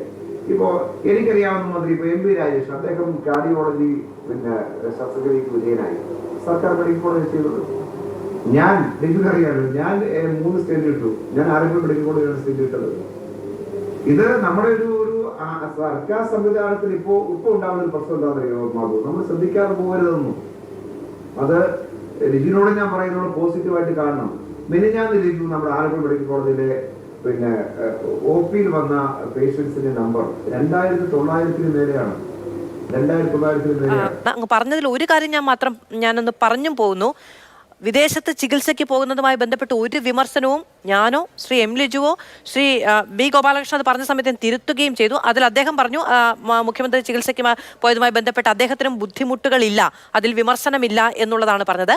ആ രീതിയിൽ അതിനെ അങ്ങ് വിമർശിക്കരുത്. കാരണം അത്തരത്തിൽ ഒരു വിമർശനം ഇവിടെ ഉണ്ടായിട്ടില്ല. മനുഷ്യത്വപരമായ കാര്യങ്ങളെ മനുഷ്യത്വപരമായി സമീപിക്കാൻ അറിയുന്നവരെയാണ് നമ്മൾ മനുഷ്യർ എന്ന് വിളിക്കുന്നത്. അതുകൊണ്ട് അങ്ങനെ ഒരു വിമർശനം ഉണ്ടായിട്ടില്ല. ഇവിടെ എന്തുകൊണ്ട് ട്രീറ്റ്മെന്റിന് നമ്മുടേത് ലോകോത്തരമായ ചികിത്സാ സംവിധാനവും ക്രമീകരണങ്ങളുമാണ് എങ്കിൽ എന്തുകൊണ്ട് നമ്മൾ പൊതുമേഖലയെ ആശ്രയിച്ച് മാതൃക കാണിക്കുന്നില്ല എന്നാണ് ഞാൻ ചോദിച്ചത്. അഡ്വക്കേറ്റ് ബി ഗോപാലകൃഷ്ണൻ, അപ്പോൾ ഈ കോംപ്ലക്സ്, ഈ AFG ബ്ലോക്ക്, അതിൽ ഈ ആകെ ഉപയോഗിച്ചിരുന്നത് ഈ ശൗചാലയ സമുച്ചയം മാത്രമാണ്. അതിൽ പ്രശ്നങ്ങൾ ഉണ്ടായിരുന്നു എന്ന് പറഞ്ഞതാണ്, അവിടെ കാര്യം കടക്കാൻ പാടില്ല എന്ന് പറഞ്ഞതാണ്. പക്ഷേ അത് കേൾക്കാതെയും മറ്റും ആളുകൾ അത് ഉപയോഗിച്ചിരുന്നു തുടങ്ങിയ കാര്യങ്ങളൊക്കെയാണ് പറഞ്ഞിരുന്നത്. ഈ ബ്ലോക്ക് പൊളിച്ചു നീക്കാൻ വേണ്ടി PWD അടക്കം നൽകിയ നിർദ്ദേശത്തിൻ്റെ ആ ഓർഡറിൽ തന്നെ പറയുന്നൊരു കാര്യം, 360 കിടക്കകളും 10 ഓപ്പറേഷൻ തിയേറ്ററുകളും radiology, ortho, neuro medicine, surgery വിഭാഗം മുതലായ ഡിപ്പാർട്ട്മെന്റുകളും പ്രവർത്തിക്കുന്ന 962 സ്ഥാപിതമായ ഈ കെട്ടിടം PWD, Rajiv Gandhi institute, Kerala highway research society, Uralungal service സൊസൈറ്റിയുടെ സ്റ്റാൻഡേർഡ് ലാബായ മാസ്റ്റർ ലാബും പരിശോധിച്ചിട്ട് അപകടകരമായ അവസ്ഥയാണെന്നും അത് പൊളിച്ചു നീക്കണമെന്നും അറിയിച്ചിരുന്നതായി സൂപ്രണ്ട് യോഗത്തെ അറിയിച്ചു. ഇതൊക്കെ അവിടെ പ്രവർത്തിച്ചിരുന്നതാണ് എന്നുള്ളതാണ്. അതായത് ഈ ഓർഡർ പുറത്തിറക്കുന്ന മെയ് മാസം വരെ അതവിടെ പ്രവർത്തിച്ചിരുന്നു എന്നുള്ളതാണ് നമുക്ക് മനസ്സിലാകുന്നത്. അതായത് ഫിറ്റ്നസ് ഇല്ലാതെ 13 വർഷമായി തുടരുന്ന സ്ഥാപനത്തിൽ, ഞാൻ ഓർഡർ പ്രകാരമാണ് ഇവിടെ കഴിഞ്ഞ ദിവസങ്ങളിലൊക്കെ ചർച്ചയിൽ വന്നവർ ആകെ ഇത് മാത്രമാണ് അവിടെ ഉണ്ടായിരുന്നത് എന്നാണ് പറഞ്ഞത്. അതിൻ്റെ ഒരു ഭാഗമാണ് പൊളിഞ്ഞു വീണതെന്നും മറ്റുള്ള ഇടങ്ങളിൽ രോഗികളും മറ്റ് സംവിധാനങ്ങളും പ്രവർത്തിക്കുന്നുണ്ടായിരുന്നു എന്നും 12 മണിക്കൂർ കൊണ്ട് ആ ഷിഫ്റ്റ് പൂർണ്ണമായും നടത്താൻ നമുക്ക് സാധിച്ചിട്ടുണ്ട് എന്നടക്കമുള്ള കാര്യങ്ങളും പറയുമ്പോൾ പറഞ്ഞുകൊണ്ടിരുന്നത് ഇതൊക്കെ മാധ്യമ സൃഷ്ടി എന്നുള്ളതാണ്. പക്ഷേ ഈ ഓർഡറിൽ തന്നെ പറയുന്നത് ഇത്രയധികം സംവിധാനങ്ങൾ അവിടെ പ്രവർത്തിച്ചിരുന്നു, ഈ ഓർഡർ ഇറങ്ങുന്നതിന് മുൻപ് വരെ എന്നെങ്കിലും ആണ്. അപ്പോൾ എന്തൊക്കെ കാര്യങ്ങളാണ് ചിലത് മറച്ചു വെക്കാൻ വേണ്ടി എടുത്തു പ്രയോഗിക്കുക? ചിലത് മറച്ചു വെക്കാൻ വേണ്ടിയാണല്ലോ ഇപ്പം നാളെ വീണ വിജയന് വനിതകളുടെ പിന്തുണ നൽകിക്കൊണ്ട് മാർച്ച് നടത്തുന്നത്. ചിലത് മറച്ചു വെക്കാൻ വേണ്ടിയാണ്, ചിലത് മറച്ചു വെക്കാൻ വേണ്ടിയാണ് സംവാദം നടത്തണമെന്ന് പറയുന്നത്. വീണ ജോർജിനെ സംരക്ഷിക്കാൻ വേണ്ടി വനിതാ മാർച്ച് സംഘടിപ്പിക്കുന്നത്. ചിലത് മറച്ചു വെക്കാൻ വേണ്ടിയാണ് വീണ ജോർജ് ഇപ്പോൾ സംവാദം നടത്താൻ പറയുന്നത്. UDFിൻ്റെ കാലത്ത് എന്തായിരുന്നു, LDFിൻ്റെ കാലത്ത് എന്തായിരുന്നു? ഇവർ സംവാദം നടത്തിയത് കൊണ്ടോ തെരുവിൽ വീണ ജോർജിന് അനുകൂലമായിട്ട് CPM മുദ്രാവാക്യം വിളിച്ചതുകൊണ്ടോ പാവപ്പെട്ട ആളുകൾക്ക് എന്തെങ്കിലും ഗുണമുണ്ടോ? എനിക്കിതാ ഈ ചർച്ച ചെയ്തുകൊണ്ടിരിക്കുമ്പോൾ മാധുവിനോട് പറയണം എന്ന് പറഞ്ഞിട്ട്, എനിക്ക് പരിചയമൊന്നുമില്ല, പോൾസൺ ചാക്കോ എന്ന് പറഞ്ഞ ഒരാൾ എഴുതിയിരിക്കുന്നു. ഭാരതീയ കരസേന നടത്തുന്ന ഒരു ആശുപത്രിയുണ്ട് ശ്രീനഗറിൽ, 92 ബേസ് ഹോസ്പിറ്റൽ. പോരാട്ടത്തിലും വെടിയേറ്റും സ്ഫോടനങ്ങളിലും മറ്റും ഭീകരമായി പരിക്കേൽക്കുന്ന പട്ടാളക്കാരെ ചികിത്സിക്കുന്ന ആശുപത്രിയാണ്. അവിടുത്തെ ഡോക്ടർമാർക്കും പാരാമെഡിക്കൽ ജീവനക്കാർക്കും അഭിമാനത്തോടെ അവകാശപ്പെടുന്ന ഒരു കാര്യമുണ്ട്, ഇവിടെ വരുമ്പോൾ രോഗിക്ക് ഒരു പൾസെങ്കിലും ഉണ്ടെങ്കിൽ അയാൾ തിരിച്ചു നടന്നായിരിക്കും പോവുക എന്ന അഭിമാനത്തോടെയാണ് അവർ പറയുക. ആ അഭിമാനം വാസ്തവത്തിൽ കേരളത്തിലെ ആതുര മേഖലയിലും ഉണ്ടാകേണ്ടതല്ലേ? വാസ്തവത്തിൽ ഞാൻ നിങ്ങളോട് പറയുന്നു, ഒരു പൾസെങ്കിലും ഉണ്ടെങ്കിൽ കേരളത്തിലെ മെഡിക്കൽ കോളേജിലോ ഗവൺമെൻറ് ആശുപത്രിയിലോ വരുന്നവർ അവരെ സംരക്ഷിച്ച് തിരിച്ചുവിടേണ്ട ബാധ്യതയാണ് വീണ ജോർജിനും ഇവിടുത്തെ ഇടതുപക്ഷ ഗവൺമെൻറ്റിനും, അത് ഏത് ഗവൺമെൻറ് ആയാലും അവർക്ക്. പക്ഷേ ഇന്ന് ഒരു പ്രശ്നവും ഇല്ലാതെ നടന്നു വരുന്ന രോഗി പോലുമല്ലാതെ രോഗികൾക്ക് കൂട്ടിരിക്കുന്നവർ നടന്നു വരുമ്പോൾ അവർ പെട്ടിയിൽ തിരിച്ചു പോകുന്ന ദുരവസ്ഥയാണ് ഈ കേരളം. ഇന്നത്തെ മാതൃഭൂമി പത്രത്തിൻ്റെ ഒരു വാർത്ത മാധു ശ്രദ്ധിച്ചിട്ടുണ്ടാവും. ആ മാതൃഭൂമി പത്രത്തിൻ്റെ പ്രധാനപ്പെട്ട വാർത്ത എന്താ? 144 കോടി രൂപയാണ് കൊടുക്കാനുള്ളത്. ശസ്ത്രക്രിയ ഉപകരണങ്ങൾ മേടിച്ചിട്ട് കൊടുക്കാനുള്ളത് 144 കോടി രൂപ. അതെന്തൊക്കെ? സ്റ്റെൻഡ്, ബലൂണ്, ഗൈഡ് വയർ, ഹൃദയ ശസ്ത്രക്രിയ ചികിത്സയ്ക്ക് വരുന്ന രോഗികൾ ഇപ്പോൾ വലിയ ഒരു ബാഗായിട്ട് വരണം. ഈ സാധനമൊക്കെ അവർ മേടിച്ചു വരണം. ഇതിനാണോ ഇവരെ ഭരിക്കാൻ ഏൽപ്പിച്ചിരിക്കുന്നത്? നിങ്ങൾ നേരത്തെ പറഞ്ഞ കാര്യം വളരെ കറക്റ്റാണ്. 12 വർഷം മുമ്പ് പൊതുമരാമത്ത് ഈ കെട്ടിടം ഉപയോഗിക്കരുത് എന്ന് നിർദ്ദേശം കൊടുത്തതാണ്. 12 വർഷം മുമ്പ് നിർദ്ദേശം കൊടുത്തിട്ട് 2 മന്ത്രിസഭ മാറിയില്ലേ? എന്തുകൊണ്ട് ഇതുണ്ടായി? ഒരു ജീവൻ, വിലപ്പെട്ട ഒരു ജീവൻ, എൻ്റെയും നിങ്ങളുടെയും അമ്മയോ പെങ്ങളോ മകളോ ആണെങ്കിൽ നമുക്ക് സഹിക്കോ? ആരായാലും നമുക്ക് സഹിക്കോ? നമുക്ക് സഹിക്കാത്തത് കൊണ്ടാണ് ഇവിടെ ചർച്ച ചെയ്യുന്നത്. ഇതിനകത്ത് രാഷ്ട്രീയമൊന്നുമില്ല. അതിന് പകരം തെരുവിൽ വനിതകളെ ഇറക്കി വീണ ജോർജിന് പിന്തുണ കൊടുക്കുന്നതാണോ രാഷ്ട്രീയം? ഈ പ്രശ്നങ്ങളല്ലേ പരിഹരിക്കേണ്ടത്? കേരളത്തിലെ ഏത് മെഡിക്കൽ കോളേജിൽ, കേരളത്തിലെ ഏത് ഗവൺമെൻറ് ആശുപത്രിയിലുണ്ട് കൃത്യമായ സംവിധാനങ്ങൾ? സിസ്റ്റത്തിൻ്റെ പിഴവ്, ഒരു സിസ്റ്റത്തിൻ്റെ പിഴവല്ല, ഇവന്മാരുടെയൊക്കെ മന്ത്രിപ്പണിയുടെ പിഴവാണത്. അത് UDF ആയാലും LDF ആയാലും ഏത് ഗവൺമെൻറ് ആയാലും ഈ ജനങ്ങൾക്ക് സേവനം കൊടുക്കേണ്ടതാണ് ആതുര മേഖല. ശരി. ജനങ്ങൾക്ക് നമ്മളൊരു മെഡിക്കൽ കോളേജിലൊക്കെ, ഞാൻ കഴിഞ്ഞ ദിവസം ഒരു മെഡിക്കൽ കോളേജിൽ പോയി, ഒറ്റ മിനിറ്റ് ഞാൻ നിർത്താം. കഴിഞ്ഞ ദിവസം ഒരു മെഡിക്കൽ കോളേജിൽ പോയി, ഇരിക്കാനും നിൽക്കാനും സ്ഥലമില്ല, ജനങ്ങൾ ഓടുക, മൂത്രപുര അന്വേഷിച്ച് നടക്കാന്ന്, ഒരു സംവിധാനവും ഇല്ല. പക്ഷെ കോട്ടയത്തെ പ്രശ്നം എന്താ? 194 കോടി രൂപ ചെലവഴിച്ച് കെട്ടിടം ഉണ്ടാക്കി കിടക്കുകയാണ്. വീണ ജോർജിന് സൗകര്യമുള്ള സമയത്ത് കയറ്റാൻ. ഇതൊക്കെയല്ലേ അനാസ്ഥ എന്ന് പറയുന്നത്? പാവപ്പെട്ട ജനങ്ങൾക്ക് സംവിധാനങ്ങൾ ഉണ്ടാക്കണമെങ്കിൽ ആ സംവിധാനം ഉണ്ടാക്കി ഉദ്ഘാടനത്തിന് പകരം അവരെ കയറ്റണ്ടേ? ഞാൻ ചോദിക്കട്ടെ, ഡോക്ടർ ഹാരിസിനെ എതിരായിട്ട് ഇവർ ശബ്ദമുയർത്തി. ഡോക്ടർ ഹാരിസ് എഴുതി, ജനങ്ങൾ ചർച്ച ചെയ്തു, മാധ്യമങ്ങൾ ചർച്ച ചെയ്തു, മാതൃഭൂമി ചർച്ച ചെയ്തു. ഇപ്പം എല്ലാം ചെയ്തല്ലോ. ഇപ്പം ഗവൺമെൻറ്റിന് ഒരു പ്രശ്നമില്ല.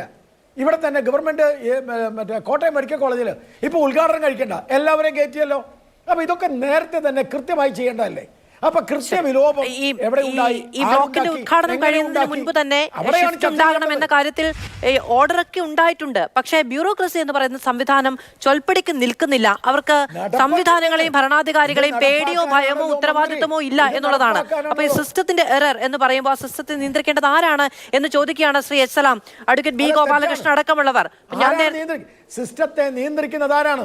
ശരി ശരി ശരി ശ്രീ ഗോപാലകൃഷ്ണൻ, ഈ പറയുന്ന ബ്യൂറോക്രസിയുടെ തോന്നിവാസത്തിന് കാര്യങ്ങൾ വിട്ടുകൊടുക്കുക, അവരുടെ ഇഷ്ടത്തിനനുസരിച്ച് മാത്രം സംവിധാനങ്ങൾ നടപ്പാക്കുക, എന്നിട്ട് എന്തെങ്കിലും പിഴ വരുമ്പോൾ അത് സംവിധാനത്തിന്റെ പ്രശ്നമാണ്, സിസ്റ്റത്തിന്റെ പ്രശ്നമാണ് എന്ന് പറയുക എന്ന് പറയുന്നതാണോ ഈ സിസ്റ്റത്തെ നിയന്ത്രിക്കുക എന്ന് പറയുന്നത്? ഭരണാധികാരികളുടെ ഇച്ഛാശക്തി പ്രകടമാക്കാനുള്ള അവസരമല്ലേ?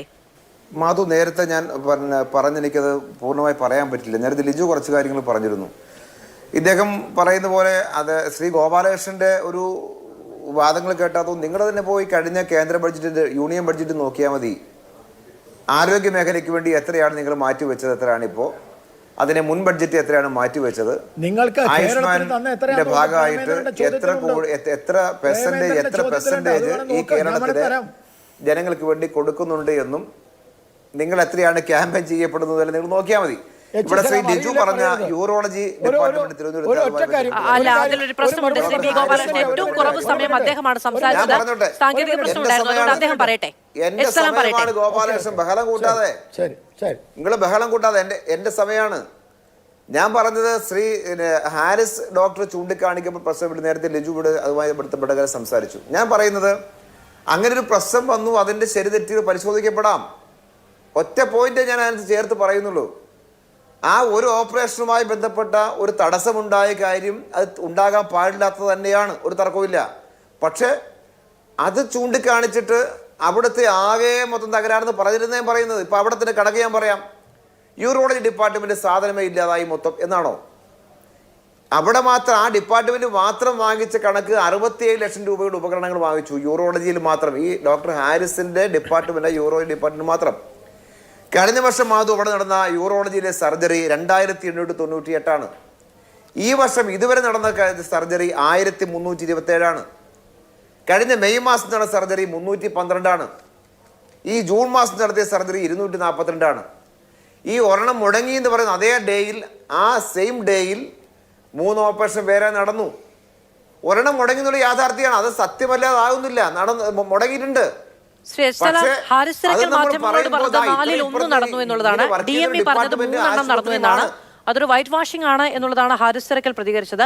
ഇനി 4-ഓ 3-ഓ 1-ഓ എന്നുള്ളതല്ല, മുടങ്ങി എന്നുള്ളതാണ്. ഇനി പോട്ടെ, അന്ന് നടന്നില്ല എന്ന് വെച്ചോളൂ, പോട്ടെ. ഇനി ആ ഡേ വിട്ടേക്കൂ. ഇനിയിപ്പോ വാദത്തിന് വേണ്ടി ഞാൻ പറയാണ്, ആ ഡേ നടന്നില്ല എന്ന് വിട്ടേക്കൂ. പക്ഷെ അതിന്റെ ബാക്കിലേക്ക് നിങ്ങൾ നോക്കൂ. അതിന്റെ യെസ്റ്റർഡേ മുതൽ ബാക്കിലേക്ക് നിങ്ങൾ നോക്കൂ, എത്ര സർജറിയാണ് നടന്നിരിക്കുന്നത്. ഈ കോട്ടയം മെഡിക്കൽ കോളേജ് ബന്ധപ്പെട്ട കാര്യം പറഞ്ഞു.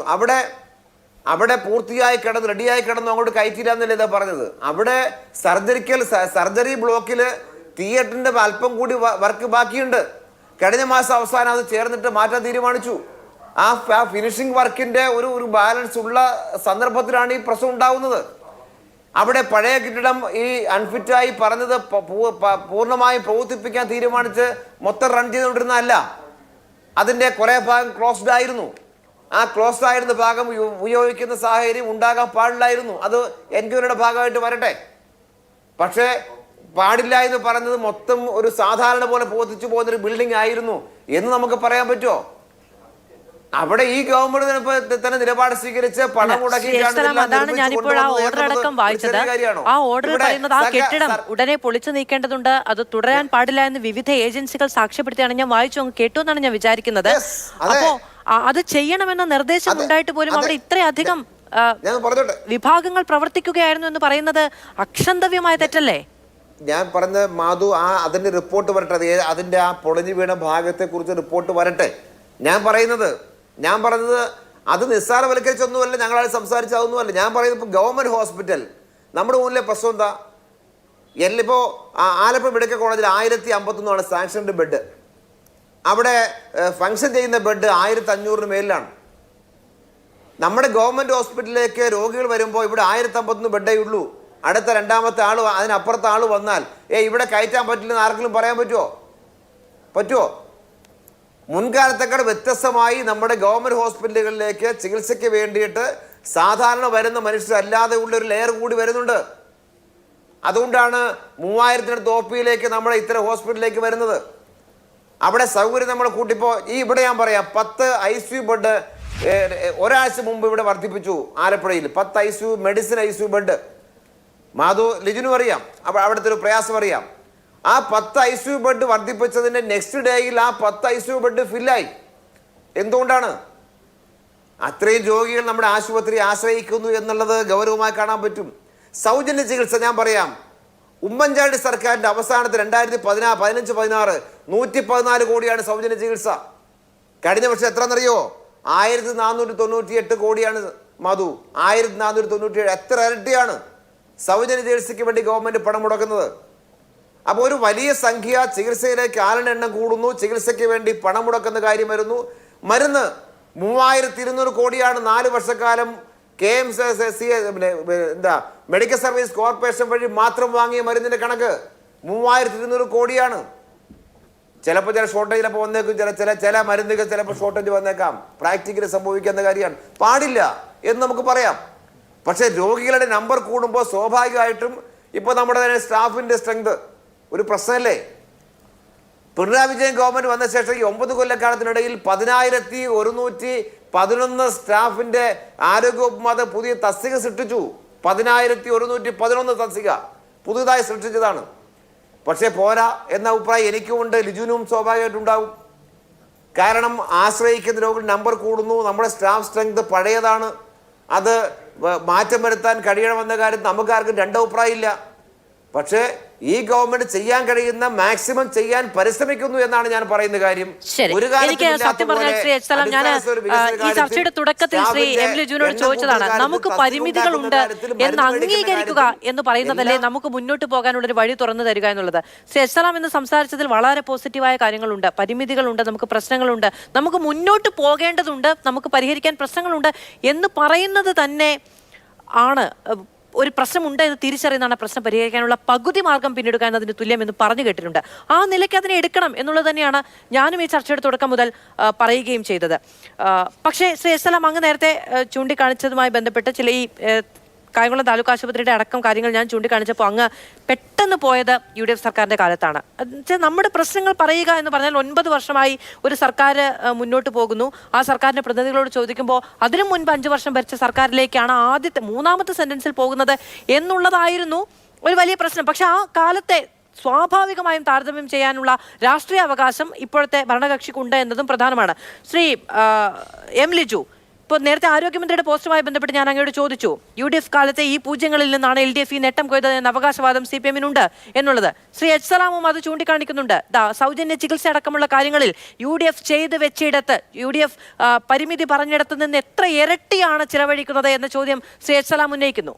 ഒന്നും അത് നേരത്തെ പറഞ്ഞതുപോലെ പരിമിതികളെ അംഗീകരിച്ചുകൊണ്ട് മുന്നോട്ടുള്ള പാത എന്താണെന്ന് സംസാരിക്കുന്ന രീതി നല്ലതാണ്. പക്ഷേ ഇവിടെ കേരളത്തിലെ LDF സർക്കാർ, പിണറായി വിജയൻ സർക്കാരിൻ്റെ ഇതുവരെയുള്ള ശൈലി അങ്ങനെയല്ലല്ലോ. കേരളം ആരോഗ്യരംഗത്തും നമ്പർ 1 ആണെന്നും ഇതിലും പെർഫെക്റ്റ്, ലോകത്തിലെ തന്നെ ഏറ്റവും സുപ്രധാനമായ ഒരു ആരോഗ്യ മേഖലയാണ് കേരളത്തിലെ എന്നുള്ളതായിരുന്നു ഇവരുടെ PR ഏജൻസികളുടെ അവകാശവാദം. സ്വാഭാവികമായി അതുകൊണ്ട് തന്നെയാണ് പരിമിതികളെ അംഗീകരിച്ചുകൊണ്ട് ഇനിയും നമുക്ക് മുന്നോട്ട് പോകണമെന്ന് പറയുന്നത് ഇതാണ് ഉട്ടോപ്പിയ എന്ന് പറഞ്ഞു വെച്ചതുകൊണ്ടാണ് വലിയ തോതിൽ വിമർശനങ്ങൾ ഉണ്ടായത്. അതുകൊണ്ടാണ് ഇപ്പം നേരത്തെ പക്ഷേ വിദേശയാത്രയൊന്നും ആരും എതിർത്തില്ല. ഞാൻ നിങ്ങൾ നേരത്തെ പറഞ്ഞു തന്നെ എന്താണ്, ഒരാളുടെ രോഗത്തിന് വിദേശത്തെ ചികിത്സയുണ്ടെങ്കിൽ അവിടെ പോകുന്നതിന് തെറ്റില്ല. പക്ഷെ കേരളത്തിൽ തന്നെ പ്രമുഖരായ നേതാക്കന്മാർ, മന്ത്രിമാർ കേരളത്തിലെ സ്വകാര്യ ആശുപത്രികളിൽ ചികിത്സ നേടുമ്പോൾ ഇവിടെ വിശ്വാസ തകർച്ച നേരിടുന്നത് പൊതുജനാരോഗ്യ സംവിധാനങ്ങളിൽ മെഡിക്കൽ കോളേജ് ഉൾപ്പെടെയുള്ള ആശുപത്രിയിലാണ് എന്നത് ഒരു യാഥാർത്ഥ്യം തന്നെയാണ്. നമ്മളിവിടെ ഡിസ്കസ് ചെയ്യേണ്ട പ്രധാനപ്പെട്ട പോയിന്റുള്ളത് ഒന്ന് പിന്നെ എഫിഷ്യൻസി ലെവൽ. അതായത് നമുക്ക് എത്ര പണം അനുവദിച്ചാലും ആ ഒരു സിസ്റ്റത്തെ നന്നായിട്ടാണോ കൈകാര്യം ചെയ്യുന്നത് എന്നുള്ളത് വളരെ പ്രധാനപ്പെട്ട ഒരു ചോദ്യമാണ്. ഇവിടെ ആരോഗ്യമന്ത്രിക്ക് നേരെ ഉയർന്ന, കേരള ആരോഗ്യ മേഖലയ്ക്ക് നേരെ ഉയർന്ന ഏറ്റവും സുപ്രധാനമായ കാര്യങ്ങളിലൊന്ന് എഫിഷ്യൻസിയുമായി ബന്ധപ്പെട്ട കാര്യങ്ങൾ എന്ന് പറഞ്ഞാൽ ഫണ്ട് സ്ഥാപനങ്ങൾ ഇപ്പോൾ ഒരു കെട്ടിടം പണി പൂർത്തിയായി, അപ്പോഴും 13 വർഷം പെട്ട് ദുർബലപ്പെട്ടിരിക്കുന്ന ഒരു കെട്ടിടത്തിന്മേലാണ് രോഗികളെ താമസിപ്പിച്ചിരിക്കുന്നത്. എഫിഷ്യൻസിയുടെ പ്രശ്നമാണ്, ഒരു മന്ത്രിയുടെ കോർഡിനേഷൻ്റെ പ്രശ്നമാണ്. ഒരു യൂറോളജി ഡിപ്പാർട്ട്മെൻറ്റ് ഹെഡ് പറയുന്നത് ഞാൻ നിരവധി തവണ കാല് പിടിച്ച് പേപ്പറുകൾ പുറകെ നടക്കുന്നു, മന്ത്രി ഓഫീസിൽ വരെ അറിയിക്കുന്നു, ഒരു തീരുമാനവും ഉണ്ടാകുന്നില്ല. തിരുവനന്തപുരം മെഡിക്കൽ കോളേജ് എന്ന് പറഞ്ഞാൽ ഏറ്റവും സുപ്രധാനമായിരിക്കുന്ന ചികിത്സാലയത്തിൻ്റെ യൂറോളജി ഡിപ്പാർട്ട്മെൻറ്റ് ഹെഡാണ്, എഫിഷ്യൻസി ലെവലാണ്. അപ്പം നമ്മൾ ചർച്ച ചെയ്യേണ്ട ഒന്ന് കേരള ആരോഗ്യ വകുപ്പ് എഫിഷ്യൻ്റ് ആണോ എന്നുള്ള പോയിന്റാണ്. അവിടെയാണ് ഇൻഎഫിഷ്യൻസിയുടെ നിരവധി സൂചനകൾ നമുക്ക് കൃത്യമായി ലഭിച്ചുകൊണ്ടിരിക്കുന്നത്. പട്ടികടി, നായക്കടി ഏറ്റിട്ട് റാബീസ് മെഡിസിൻ ഉൾപ്പെടെയുള്ള പ്രശ്നം, ഡേറ്റ് കഴിഞ്ഞ മരുന്നുകളുടെ വിതരണം. ഇവിടെ അവർ പറഞ്ഞ ന്യായീകരണം നമുക്കറിയാമല്ലോ. മെഡിക്കൽ സർവീസ് കോർപ്പറേഷൻ മുഖാന്തരം അവിടെ നിന്ന് വാങ്ങിയെടുത്ത മരുന്നുകൾ ഡേറ്റ് കഴിഞ്ഞു എന്ന് പറയുമ്പോൾ അത് ഡേറ്റ് കഴിഞ്ഞാലും മരുന്നാണിരിക്കും എന്ന് പറഞ്ഞ ന്യായീകരണം വരെ ഈ സംസ്ഥാനത്തുണ്ടായി. അപ്പോൾ ഒന്നാമത്തെ ഏറ്റവും ഗുരുതരമായ പ്രശ്നം എഫിഷ്യൻസിയാണ്. രണ്ടാമത്തെ പ്രശ്നം എന്ന് പറഞ്ഞാൽ ഈ ആരോഗ്യ മേഖലയിലെ ഫണ്ടുകൾ തന്നെ ഉണ്ടായ വെട്ടിക്കുറവ്. നമുക്കറിയാം 450 കോടി രൂപ ബജറ്റിൽ വകയിരുത്തിയിട്ട് 150 കോടിയിൽ പരം രൂപയുടെ കുറവുകളുണ്ടായി. മെഡിക്കൽ കോളേജ് ഉൾപ്പെടെ അത്തരത്തിൽ സാമ്പത്തികമായ പരാധീനത ഉണ്ടാകുന്നു എന്ന് കേരളത്തിൽ അംഗീകരിക്കപ്പെട്ടിട്ടുണ്ട്. 1100 കോടി രൂപ നിമിത്തം മരുന്ന് വിതരണം. അല്ല, ഞാൻ പറയല്ലേ, ഞാനൊന്ന് സംസാരിക്കട്ടെ. ഞാൻ സംസാരിച്ചതിന് ശേഷം സലാം സംസാരിക്കും. വളരെ കൃത്യമായ ആരോപണങ്ങളും അതിന് നൽകിയ മറുപടികൾ ഒട്ടും തൃപ്തികരമല്ലാത്തതുകൊണ്ടാണല്ലോ ഇത്തരത്തിലുള്ള പരാമർശങ്ങൾ ഉണ്ടായത്. നിങ്ങൾക്ക് ഇതുവരെ ആ കാര്യത്തിൽ ഒരു കൃത്യമായ ഒരു വിശദീകരണം നൽകാൻ സാധിച്ചിട്ടില്ല എന്നാണ് എനിക്കിതുവരെ മനസ്സിലാക്കാൻ സാധിക്കുന്നത്. മൂന്നാമത്തെ കാര്യം, നേരത്തെ തന്നെ മാധു പറഞ്ഞു, ഇവരുടെ താരതമ്യങ്ങളുടെ കണക്കുകൾ PHCകളുടെ പേര് കുടുംബാരോഗ്യ കേന്ദ്രങ്ങളാക്കി മാറ്റി എന്ന രീതിയിൽ പറയുക. നേരത്തെ വിശദീകരിച്ചതാണ് എന്നുള്ളതാണ് ഞാൻ മനസ്സിലാക്കുന്നതിനോട് ക്ഷമിക്കണം, ഞാൻ ഇടപെടുകയാണ്. ശരി, പബ്ലിക് ഹെൽത്ത് കേഡർ നടപ്പിലാക്കും എന്നുള്ളതായിരുന്നു ഈ സർക്കാർ മുന്നോട്ട് വെച്ച ഒരു കാഴ്ചപ്പാട് എന്ന് പറയുന്നത്. അത് നടപ്പിലാക്കാൻ കഴിയട്ടെ കേരളത്തിന് എന്നുള്ളതാണ്. ഏത് സർക്കാർ ഭരിച്ചിട്ടുണ്ടെങ്കിലും ഇനി അങ്ങോട്ട് നമുക്ക് നടപ്പിലാക്കാൻ കഴിയട്ടെ എന്നുള്ളതാണ് നമ്മുടെ ആഗ്രഹം എന്ന് പറയുന്നത്. നമ്മുടെ മെഡിക്കൽ കോളേജുകൾ സംബന്ധിച്ച് ഏറ്റവും സാധാരണ നിലവാരത്തിൽ ജീവിക്കുന്ന മനുഷ്യരുടെ വലിയ ആശ്രയമാണ്. ഇപ്പോൾ ക്യൂ നിൽക്കാൻ മടിയില്ലാത്ത കോടീശ്വരന്മാർ അവിടെ നിൽക്കട്ടെ, അതിനപ്പുറത്തേക്ക് ഏറ്റവും സാധാരണക്കാരായ മനുഷ്യരുടെ വലിയ ആശ്രയമാണ്. അവിടെ നമ്മൾ ഏറെ മുന്നോട്ട് പോകേണ്ടതുണ്ട്. അടുത്ത ബജറ്റിലടക്കം വലിയ പരിഗണനകൾ ഉണ്ടാകും എന്നുള്ളതാണ് പ്രതീക്ഷ. വിവാദങ്ങൾക്കൊക്കെ അപ്പുറത്ത് നമ്മുടെ ഏറ്റവും വലിയ ആവശ്യവും ആഗ്രഹവും അത് തന്നെയാണ്. മെഡിക്കൽ കോളേജിലെ വാർഡുകളെക്കുറിച്ച്, അതിൻ്റെ ഗതിയെക്കുറിച്ച്, അതിൻ്റെ അവസ്ഥയെക്കുറിച്ച് നമ്മൾ നിരവധി വാർത്താ റിപ്പോർട്ടുകൾ മുന്നോട്ട് വെക്കുകയാണ്. ഇതെല്ലാം പരിഗണിച്ച് നല്ല മാറ്റം ഉണ്ടാകണമെന്നുള്ളതാണ് ആഗ്രഹം.